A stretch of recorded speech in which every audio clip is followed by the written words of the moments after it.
Alrighty guys, what's going on? It's been a few weeks since I've really done anything with the car. I'm back to uni now and I'm about to move house and stuff, so a little bit busy. But just a couple days ago I got the car fully detailed, like paint correction and a full ceramic coat done. So you guys might not have really been able to see on video, but it had swirl marks everywhere and like all little scratches and stuff. And now it's a million times better. The mirrors were a little bit faded, they still are, but they came out a lot glossier.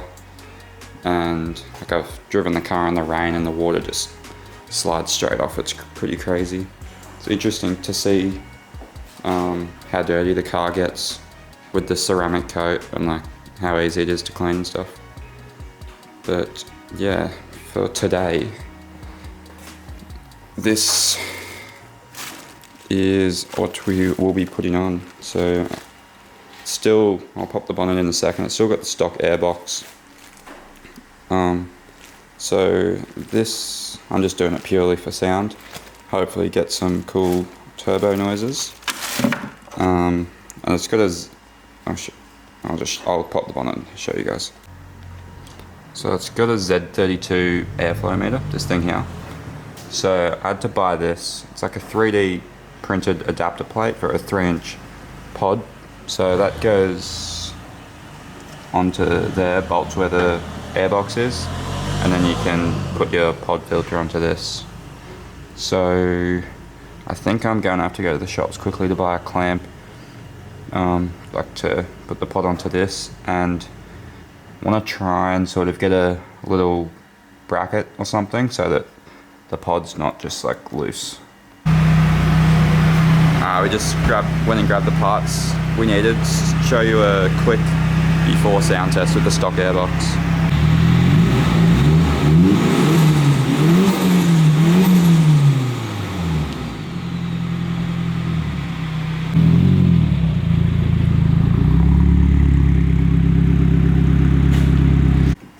So just got a 3-inch hose clamp to chuck the pod on, and this universal pod filter bracket thing that we'll try and get to work. I don't know if we can, but yeah.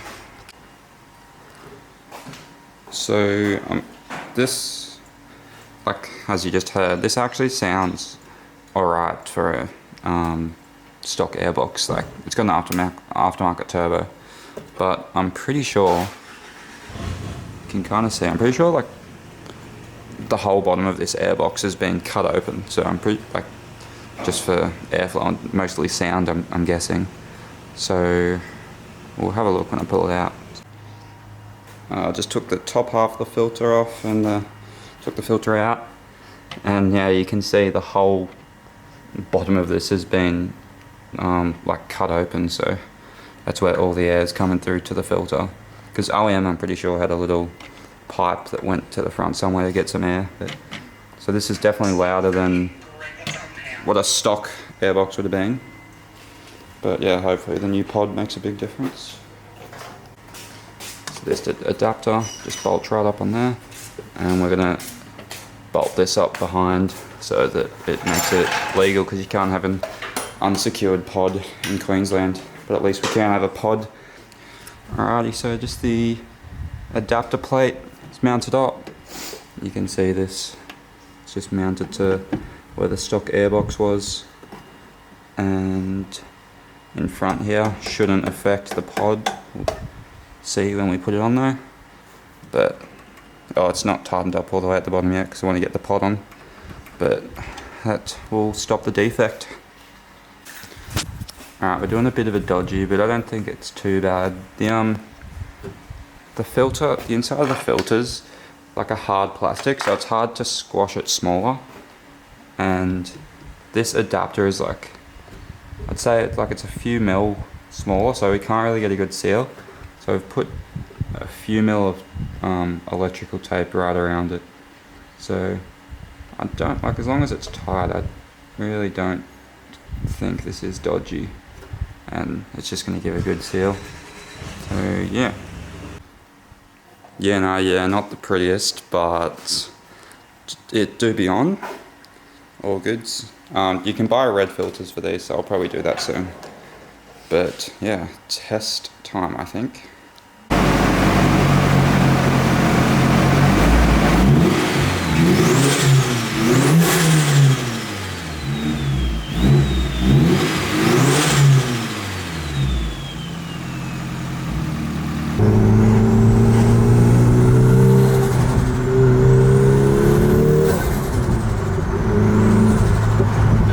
Loud on the outside. Oh, dude, you can hear that echo.